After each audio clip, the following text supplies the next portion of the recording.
Hi guys, welcome back to my channel. Today I'll be answering this question. Will I be able to afford a resale mansionette worth 750,000? Well, you may be looking for a different kind of house, but buying a first house is roughly using the same kind of strategies and considerations. So if you're interested, continue watching on.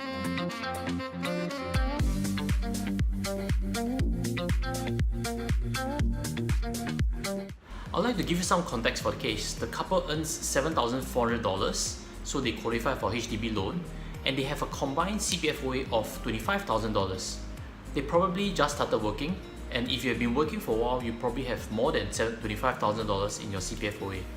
So the first thing to take note is how much loan you can actually get from HDB, and this can be done through your HLE. So a good rule of thumb is about 60 times the combined monthly income. So I repeat again, 60 times the combined monthly income. So in their case, $7,400 per month times 60, that will qualify them for about $450,000 worth of loan that HDB can grant them. So a key consideration, the first thing, is actually how much loan you can qualify. And if in their case they're looking for $750,000 home and they only have $450,000 in qualified loan from HDB, that leaves a shortfall of about $300,000 that they need to pay by cash. So that becomes a problem.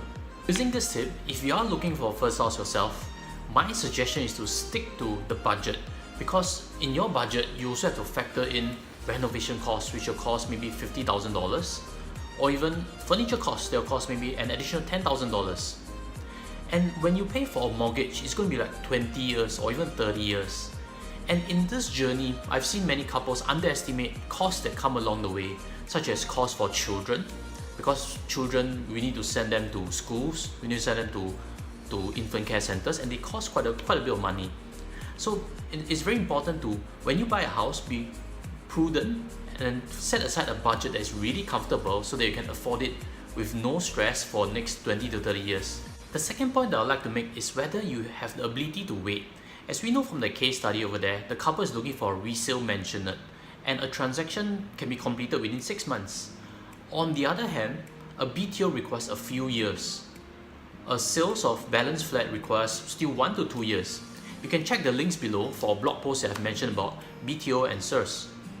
So if you have the ability to wait, you can actually consider beyond the resale market. You can consider something that's new, like the BTO and SIRS. And from my research, there's a lot of upside when you go to a new flat, because I've seen before friends, they have sold their house after their minimum occupancy period, MOP, and they have netted off quite a bit of gain. Whereas in the resale market, data seems to suggest that prices may not necessarily go up.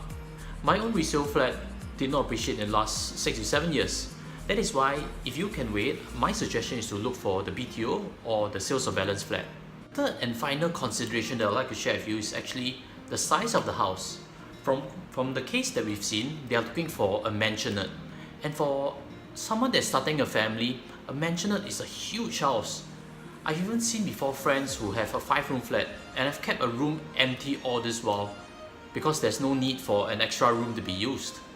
So when you're buying for a first house, think deeply, do you really need the extra space, because that's going to take you time and money to maintain it, and you also pay more property taxes on it?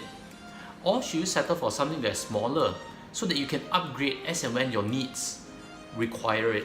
So in conclusion, there's 3 points that I would like to share with you in today's video. The first is budget.